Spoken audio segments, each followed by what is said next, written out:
Well, hello again. Welcome to Module 3. It's about this time that you'll really start to see how this course is designed to work sequentially as an extended overview of our concepts on writing. In Module 2, we talked about how to jump into the process of analysis, and we continued talking about things like style, tone, audience, and purpose. Legitimately, we have no new material to add to those conversations in Module 3. Instead, we're looking to practically apply the work we started and extend it towards our ultimate goal, the creation of the critical analysis essay, which is the capstone for this class and is due at the end of the term. So in Module 3, you'll use prompts to help develop your ideas about your selected essay. You can think of the goal for this process as making a chunky outline for the paper to come. It's chunky because you're going to explain your thought processes and represent your evidence.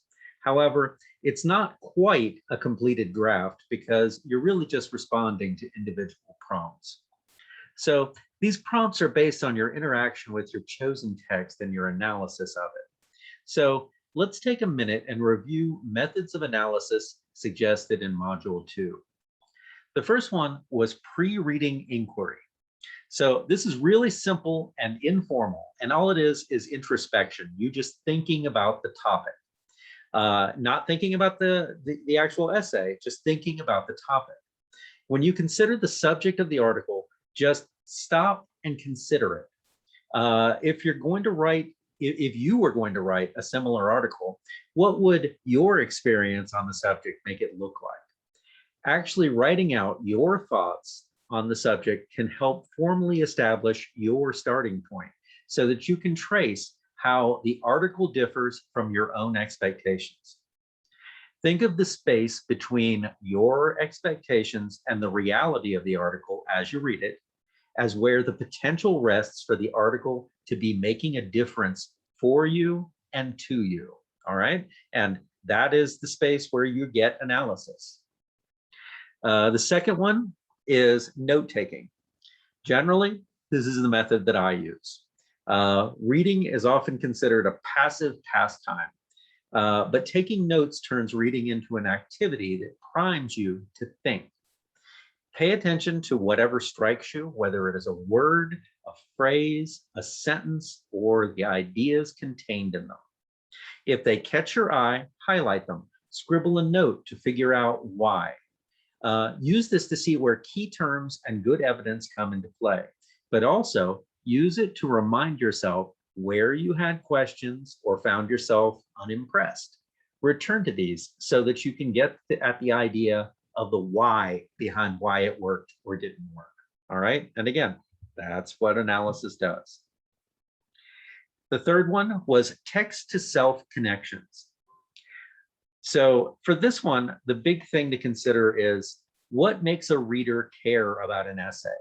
Now, when I say what makes a reader care about an essay, I do mean you caring about the essay that you're going to write about, but I also mean what makes me as your reader care about what you're writing, all right? Because this is a chain of caring that we're talking about. What makes a reader care about an essay is having a dog in the race, metaphorically. So what this method asks you to figure out is how you can relate what the essay is saying to you personally and to your own experience. This is important for one very critical reason, and that is to keep you interested in what you're saying. I cannot stress this enough. If you care about the thing you're writing about, it will show to your reader. If you do not care about what you're writing about, that will also show. Now, why would your reader want to read an essay written by someone who doesn't care about what they're saying? That's what it all comes down to. So let me make this explicit. Your purpose in writing is to be read. So it's one of the big challenges that you face as a writer is how to keep your own reader engaged. So again, you caring about what you're writing about helps your reader care about what you're writing about. All right, so that's what that's all about. So if the connections between between your experience and the essay that you're writing about aren't obvious, it pays to dig into ways to relate to what is going on in your subject's text. It may also work as personal evidence within the essay. The next element is summarizing the text. And there's a big lesson here as well about writing in general. All good writing is about one thing. And that is the entirety of that message. So I'll repeat it. All good writing is about one thing. What I mean by that is to write effectively, you must remain focused and on topic. This goes for everything that is written effectively, whether it's a scientific article or a novel. So the main thing in this method is to identify that one thing in your selected text.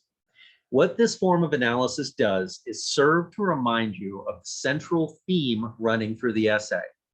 The test for whether or not it's well done, whether it is the central theme, is to randomly choose any given point in the essay and see if that one thing is resonating within it. It must. The next step is to see how it resonates in different ways as the essay develops from beginning to end.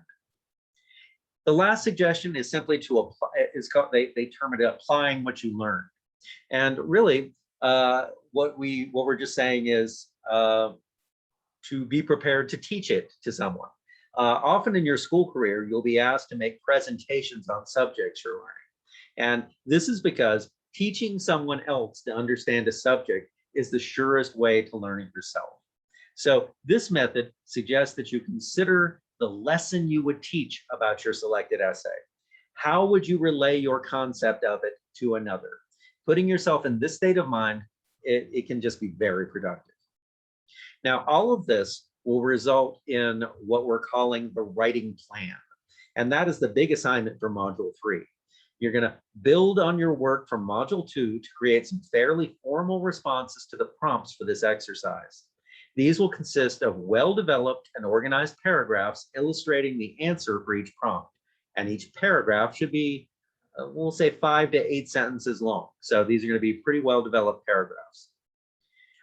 So what you should do is consult the rubric for this assignment on Brightspace to make sure you're covering all the bases, everything that's required, and take a look at that. And then this assignment will be turned in on Brightspace.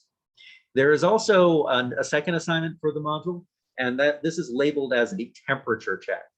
And legitimately what this is a graded quiz on your comprehension of the concepts MindEdge has been putting forward over these first 3 weeks. This quiz is the last exercise on MindEdge, so that's where it'll be done. And just go ahead and work your way through it. As usual, if you have any questions about anything, if you have concerns, feel free, contact me, let me know. Remember, I posted an announcement this past week to remind you of how to get in contact with me. So go ahead and use that. All right. And I'll speak to you again next time.